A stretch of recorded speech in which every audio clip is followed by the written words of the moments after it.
everybody. I'm Julie Bryant-Fisher with TAG, and I'm joined today by Chris Berry, the CTO of PDI Software. Welcome to another edition of TAG TV, TAG Radio. Chris, it's awfully nice to have you here today. It is great to be here. Well, thanks for joining us. It's nice to get a chance to sit down and learn a little bit more about PDI Software. I know that you all are a valuable partner of TAG, and I love that there's a really interesting niche industry that you guys are covering, so I can't wait to get into the fuel industry.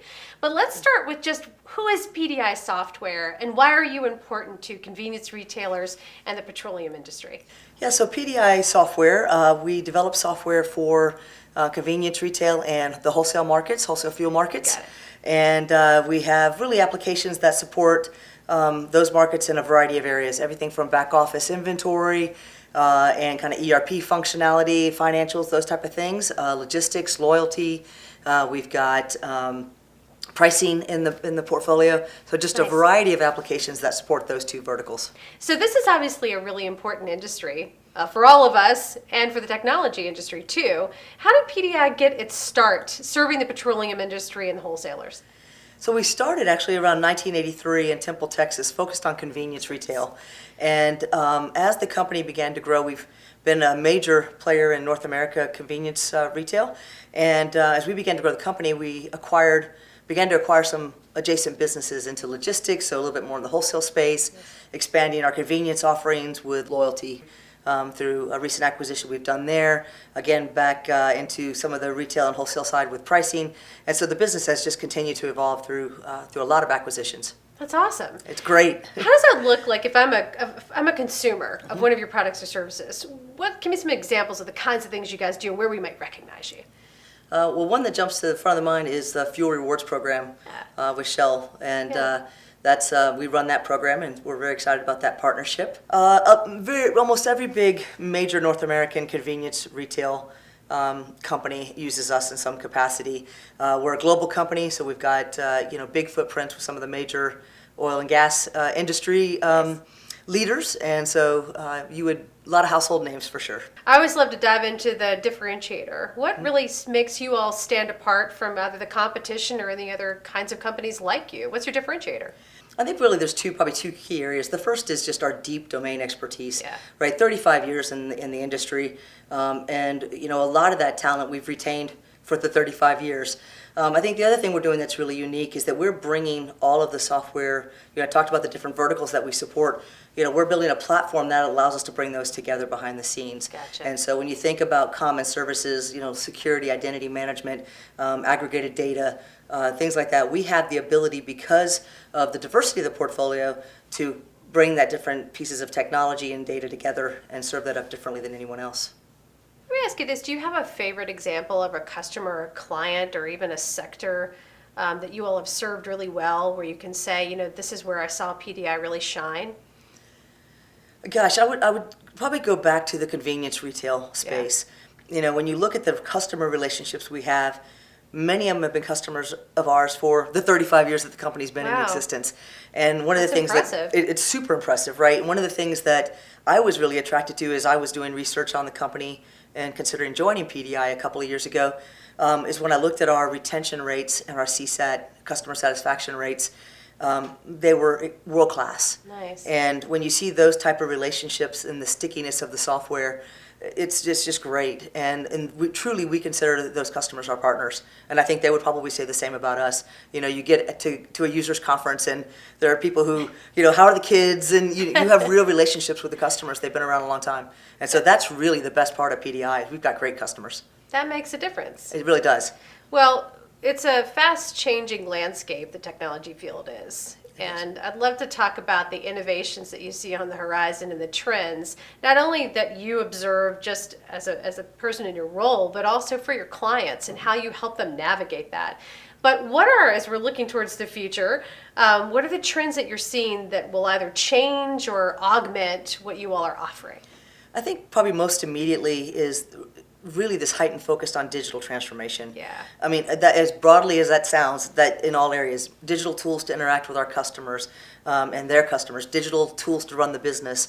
And, I would say historically, this industry has probably been a little bit more deliberate about technology adoption. as you can imagine, you think about autonomous vehicles. We may not want an autonomous vehicle with a truckload of fuel, right? That'd be a no for me. That's right. We're a little bit more deliberate sometimes about technology adoption. But I really think that customers today are looking at us and saying, okay, this is, we've got confidence in some of the digital transformation technology trends, and we're ready for them. Yeah. And so I think, generally speaking, that transformation of things that are more mobile, smarter applications, we'll call them. So our applications getting smarter, a lot of machine learning and AI focus. You are seeing more automated type functionality. Kind of we'll call just automated processes, dispatching, maybe corrections to dispatching fuel when you get the information in. Well, the other thing I wanted to ask you is something related to co-innovation. So this is something that you all have talked a little bit about in your marketing materials, but I want to dig down a little bit about co-innovation and why that's important with PDI, and a little bit too about how you all are innovating your own products internally. We've talked a little bit about all the great relationships we've got with our customers and great organizations like TAG and other professional organizations, and it's really about being able to bring them into the innovation process.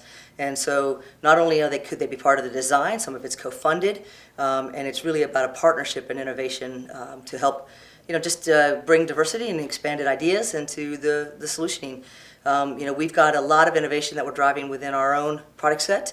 We're doing interesting things with chatbots and Alexa skills, and really thinking about robotic system processes and how do we use machine learning and AI. And then I think the other thing we're really doing a lot of at PDI is strengthening our relationships with local universities in locations where we have large campuses. So here in Georgia, strengthening our relationships with local universities, Texas, even in Slovakia, we have a good relationship with that university, and looking to the crowd maybe to help solve some of our our technology challenges.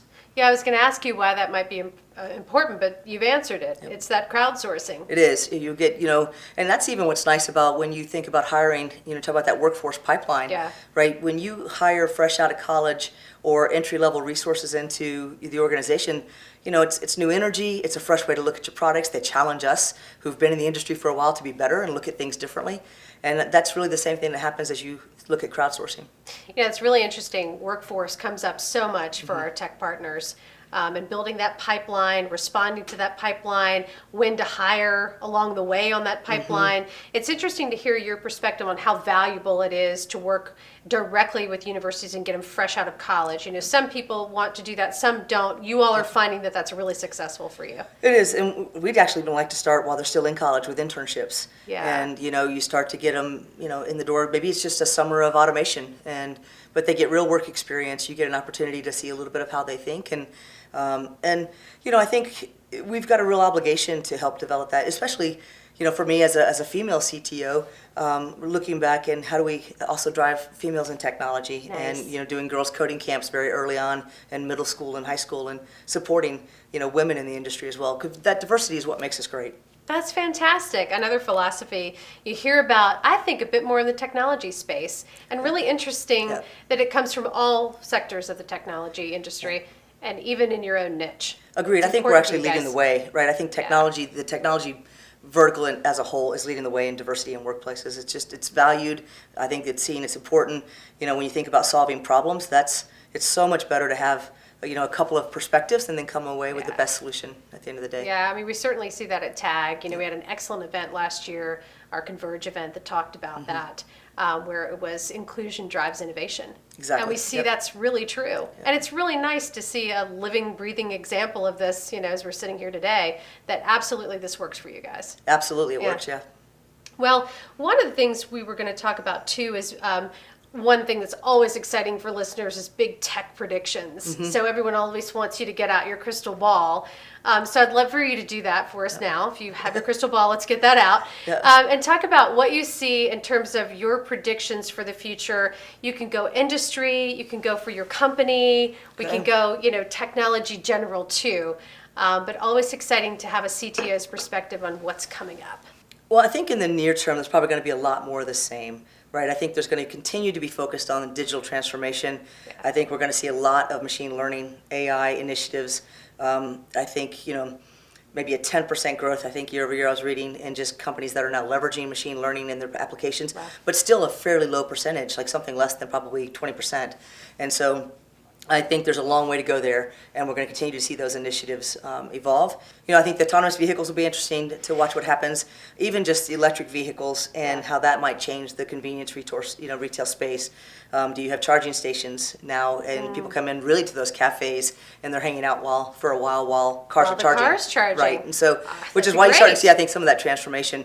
One of our GMs at the company just recently presented at our users conference and was talking about how we could even see that convenience will become a bigger driver of initiatives inside the space than even fuel. Wow. Right? And that people will be looking for truly that convenience inside the store. And you could even see something, a convenience store with no fuel.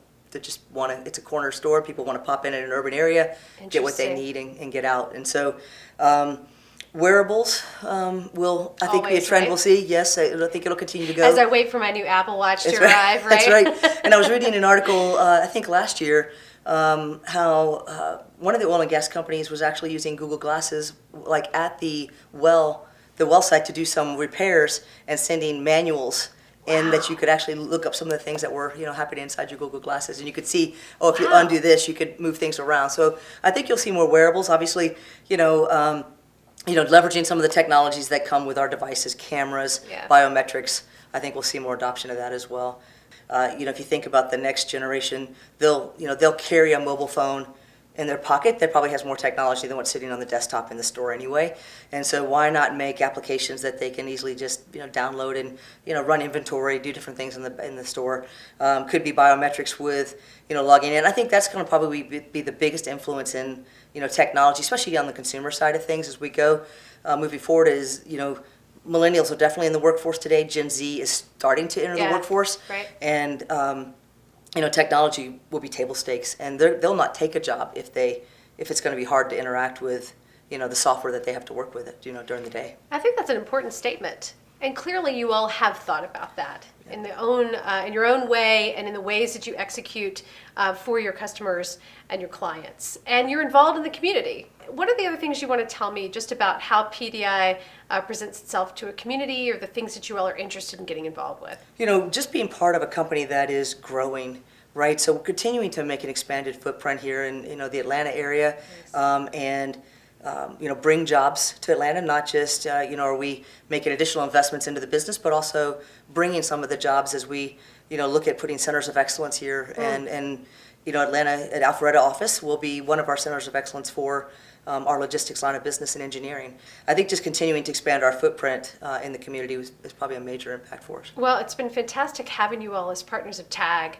I'd love to talk about that for just a second, too. We just opened up an Alpharetta office a little over a year ago. It's been nice to start serving that northern metro area a bit more with our programs. And it's lovely to be able to partner with you all. And I would love to hear you talk about what kind of impact we're able to bring, or the kind of involvement that TAG opens up for you all as an industry representative. Well, I think the partnership certainly allows us to, also do things like this, right, where we get a few minutes to spend some time with you and raise the awareness of a growing company in North Atlanta area. I think leveraging the expertise that you bring in technology in the local market, and the interesting, the other podcasts and the interesting topics that you often host.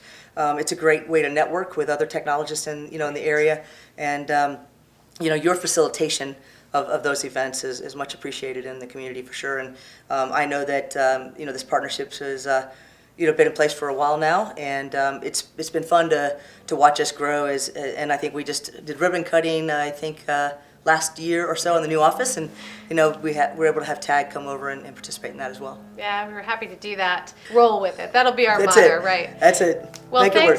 thank you again so much for coming out and spending time with us today. It's been a real pleasure.